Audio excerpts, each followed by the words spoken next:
Do you struggle with putting boundaries into place in your interpersonal relationships? Today you'll learn what boundaries are, how to set them, and how to enforce them. Where's your line in the sand? Tune in to find out.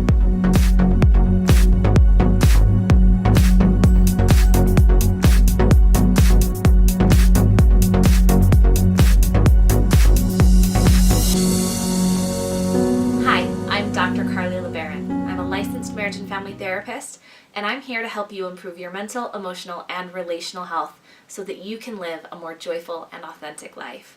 I'm going to give you some of my best tips and techniques straight from my therapy couch to your couch at home. So, what are interpersonal boundaries?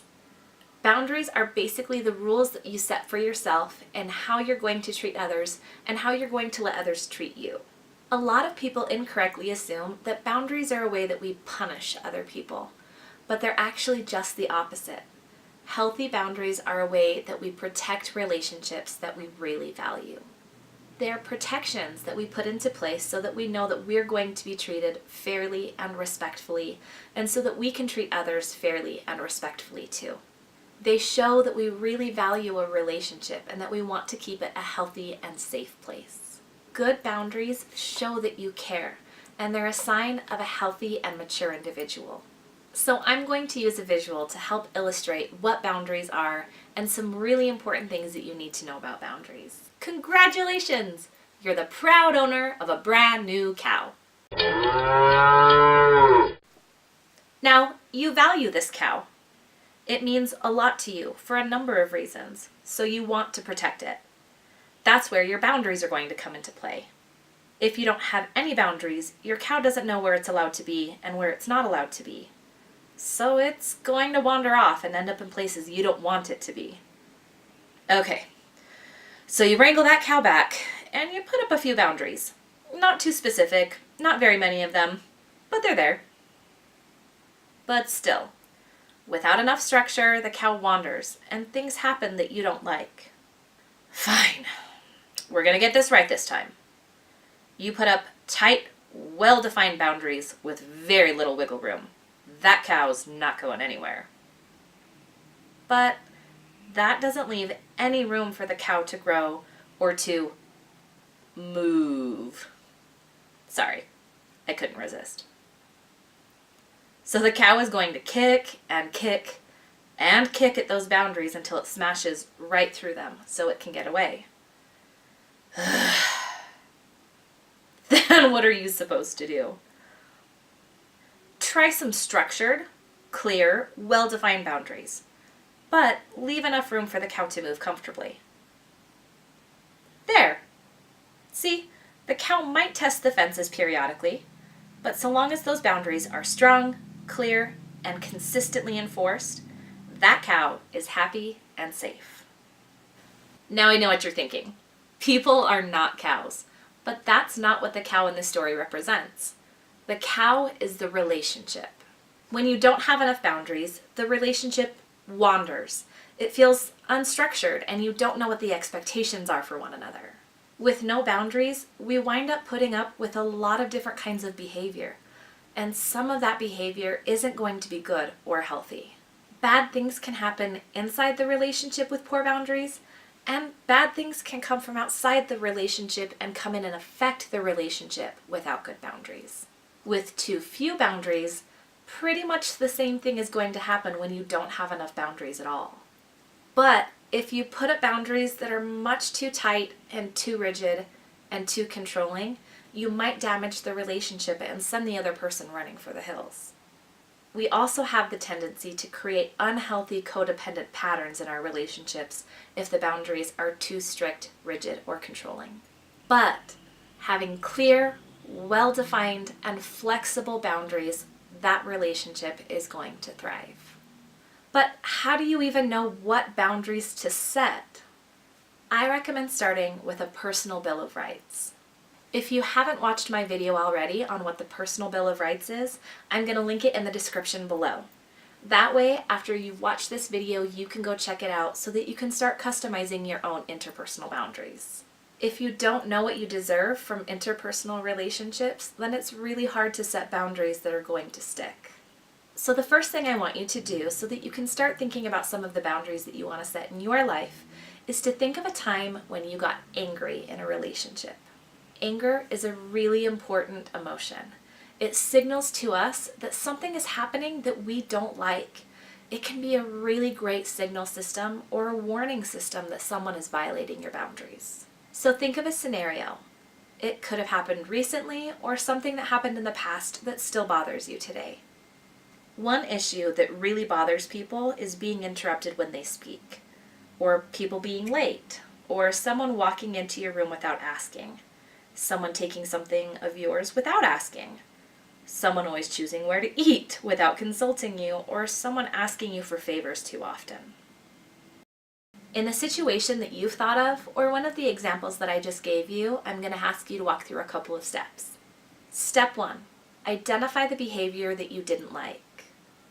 Step 2, identify how you wanted to react in that situation. Step 3, identify how you actually reacted in that situation.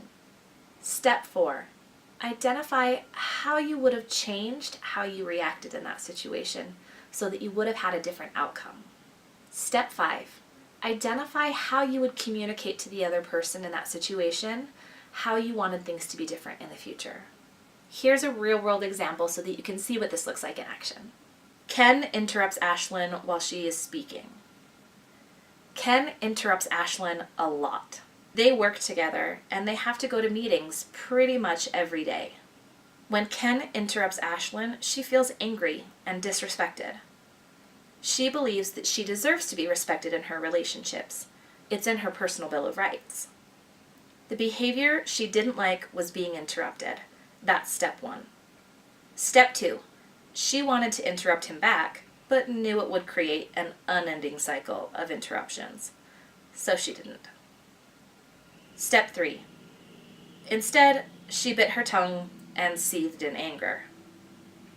Step 4, instead of biting her tongue, she wanted to not be interrupted in the first place. Step 5, so she decides that she's going to tell Ken that she doesn't want to be interrupted anymore. That is her stated boundary. Ken, I don't like it when you interrupt me. Please don't interrupt me again. Now the next question becomes, how do I set boundaries in healthy and assertive ways? Are you ready for some more steps? Step 1, approach the situation calmly.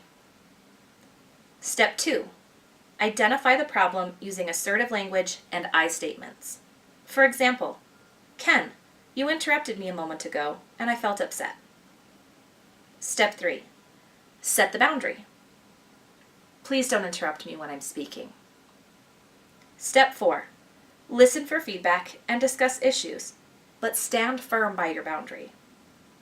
Ken, I understand that you're passionate about this topic and you have a lot to say. But I do too, and I would appreciate it if you could respect me enough to allow me to finish speaking before you start speaking. I promise to show you the same courtesy.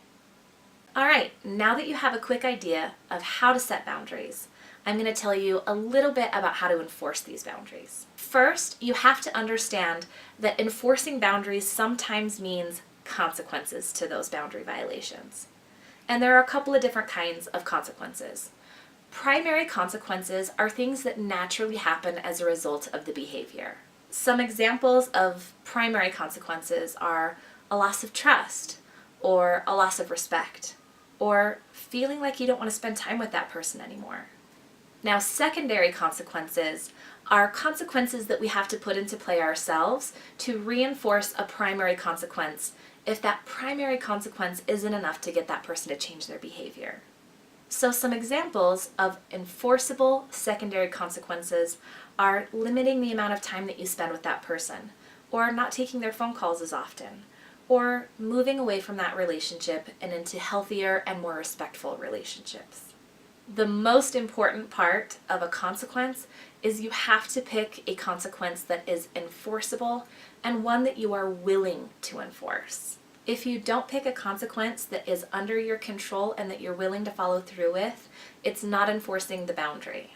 So if Ken continues to interrupt Ashlyn after she set the boundary of not wanting to be interrupted, the primary consequences of that are loss of trust, loss of respect, and some pretty severe damage to that relationship.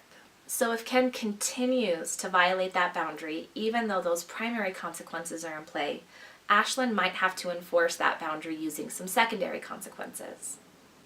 Ken, even though I have repeatedly asked you to stop interrupting me when we speak, you continue to do so.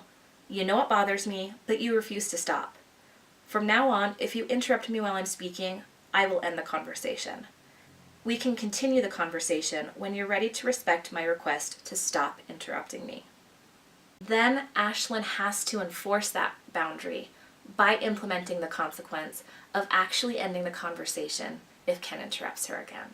Now this is a really quick idea of what boundary basics are and how you can start setting better boundaries with people.